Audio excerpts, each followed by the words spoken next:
નમસ્કાર. આજના આ ખાસ વિશ્લેષણમાં સૌનું સ્વાગત છે.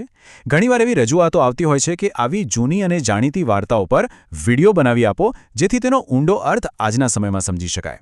તો આજે આપણે એક એવી જ ક્લાસિક વાર્તા લોભી ખેડૂત પર વાત કરવાના છીએ.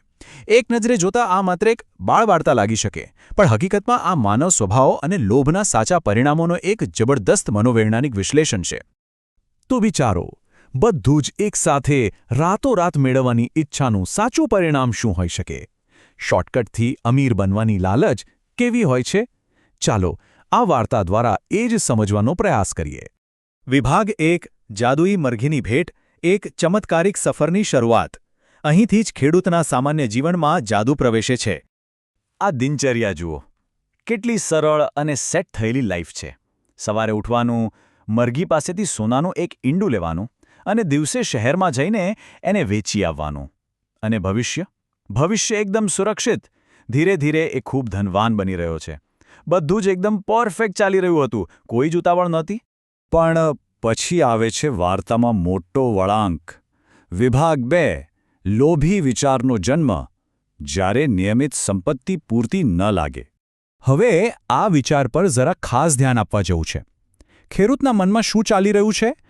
મારે દરરોજ સોનાનું ઈંડું વેચવા શહેરમાં જવું પડે છે. જો હું મરઘીને મારીને તેના પેટમાંથી બધા જ ઈંડા એક સાથે બહાર કાઢી લઉં તો? બસ આ જ એ ક્ષણ છે જ્યાં ધીરજ અને બુદ્ધિનો સંપૂર્ણ અંત આવે છે.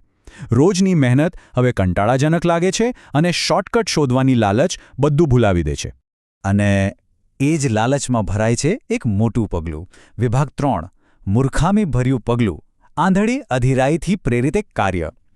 એક એવો નિર્ણય જે ક્યારેય પાછો વાળી શકાતો નથી. અપેક્ષા અને વાસ્તવિકતા વચ્ચેનો આ તફાવત ખરેખર આંખ ઉઘાડનારો છે.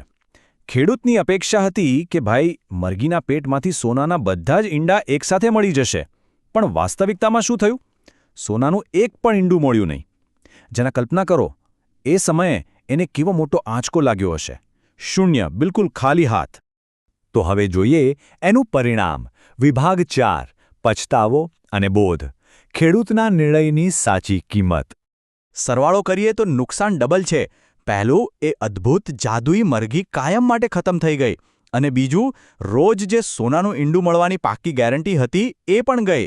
એટલે કે બધું જ એકસાથે પામવાની આંધળી દોડમાં જે આવકનો મૂળ સોર્સ હતો એ પણ જડમૂળથી નાશ પામ્યો. એટલે જ આ આખી ઘટનાનો બોધ એકદમ સ્પષ્ટ છે. વધારે લોભ કરવો જોઈએ નહીં.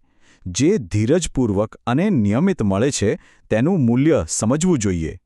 આ સુંદર પાઠ અને વાર્તાનું સર્જન કરવા બદલ મૂળ સ્ત્રોતના લેખક, શિક્ષક શ્રી મુકેશભાઈ એમ નીનામાનો આપણે ચોક્કસ આભાર માનવો જોઈએ. તો આજના આ વિશ્લેષણના અંતે એક ગહન પ્રશ્ન ઊભો થાય છે. શું માનવ સ્વભાવ હંમેશા વધુને વધુ મેળવવાની લાલસા રાખે છે? ભલેને પૂરતું અથવા તો જરૂર કરતાં વધારે મળી ગયું હોય? આ બાબત પર ચોક્કસ વિચાર કરવા જેવું છે. લોભ ક્યાં પૂરો થાય છે અને સંતોષ ક્યાંથી શરૂ થાય છે તે સમજવું જ સૌથી મોટી સિદ્ધિ છે.